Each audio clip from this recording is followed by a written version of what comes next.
BJP ಮುಖಂಡನ ಪುತ್ರನ love sex ದೋಖಾ ಕೇಸಿಗೆ big twist ಸಿಗ್ತಾ ಇದೆ. ಪುತ್ತೂರಿನ ಜಗನ್ನಿವಾಸ್ ರಾವ್ ಪುತ್ರನ ಪ್ರಕರಣದಲ್ಲಿ ಭೂಗತ ಆಪಾತಕ್ಕೆ ಎಂಟ್ರಿ ಆಗಿದ್ದಾನೆ.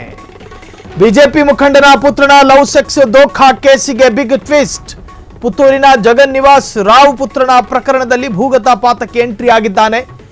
ಜಯರಾವ್ ಕೃಷ್ಣ ಜಯರಾವ್ ಜೈಲಿಂದ ಬಂದ ಮೇಲೆ ಸಂತ್ರಸ್ತೆಯನ್ನ ಮದುವೆ ಆಗಲೇಬೇಕು, ಇಲ್ಲ ಅಂದ್ರೆ ಆತನನ್ನ ಗುಂಡು ಹೊಡೆದು ಸಾಯಿಸ್ತೀವಿ.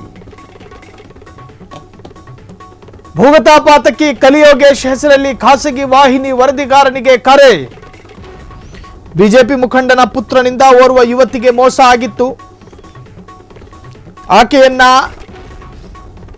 ಗರ್ಭಿಣಿ ಮಾಡಿದ್ದ. ಸಂತ್ರಸ್ತೆ ಮನೆಯವರ ಪರ, ರಾಜಕೀಯದವರು ಯಾರು ನಿತ್ರು ಪರವಾಗಿಲ್ಲ. ಅತ್ಯಾಚಾರಕ್ಕೊಳಗಾದ ವಿದ್ಯಾರ್ಥಿನಿ ಹಿಂದೂ ಅಲ್ವೇ, ಆಕೆಯು ಹಿಂದೂ ತಾನೆ, ಅವರ ಬಳಿ ಹಣವಿಲ್ಲ ಅಂತ ಬಿಟ್ಟು ಬಿಡುವುದಾ?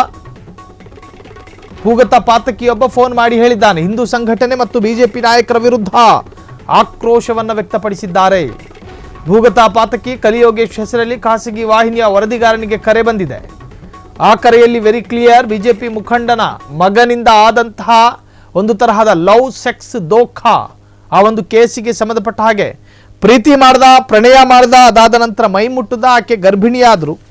ಅದಾದ ನಂತರ ಮನೆಯವರಿಗೆ ಗೊತ್ತಾಯಿತು.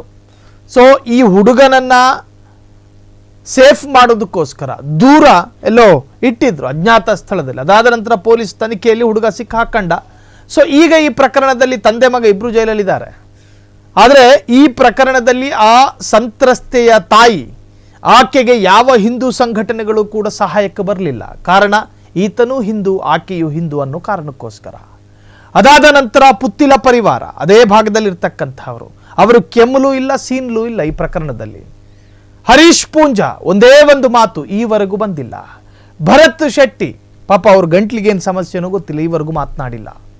ಆದರೆ SDPI ಹಿಂದೂ ಸಂಘಟನೆಯೇ ಅಲ್ಲದ ಒಂದು ಸಂಘಟನೆ ಅಥವಾ ಒಂದು ರಾಜಕೀಯ ಪಕ್ಷ ಇದ್ರ ಬಗ್ಗೆ ಪ್ರತಿಭಟನೆ ಮಾಡ್ತು. ಅವರು ಕೂಡ ಇದನ್ನ ಎನ್ಕ್ಯಾಶೆ ಮಾಡ್ಕೊಂಡ್ರು. ಇದನ್ನ ಅವರೇನಾದ್ರು ಇದರ ಪರ ನಿಂತ್ಕೊಂಡ್ರೆ ಅವರಿಗೊಂದು ಹೈಪ್ ಸಿಗುತ್ತೆ ಅನ್ನೋ ಕಾರಣಕ್ಕೋಸ್ಕರ ಅವರು ಎನ್ಕ್ಯಾಶ್ ಮಾಡ್ಕೊಂಡ್ರು. ಅದಾದ ನಂತರ ಈ ಪ್ರಕರಣದಲ್ಲಿ ಈಗ ಭೂಗತ ಪಾತಕಿಯೊಬ್ಬರು ಎಂಟ್ರಿ ಆಗಿದ್ದಾರೆ. ಸೊ ಇದಕ್ಕೆ ನ್ಯಾಯ ಬೇಕು, ಆತ ಬಿಡುಗಡೆ ಆದ ನಂತರ ಆಕೆಯನ್ನು ಮದುವೆ ಆಗಬೇಕು ಎನ್ನುವಂತಹ ಬೇಡಿಕೆಯನ್ನು ಇಟ್ಟಿದ್ದಾರೆ ಎನ್ನಲಾಗ್ತಾ ಇದೆ.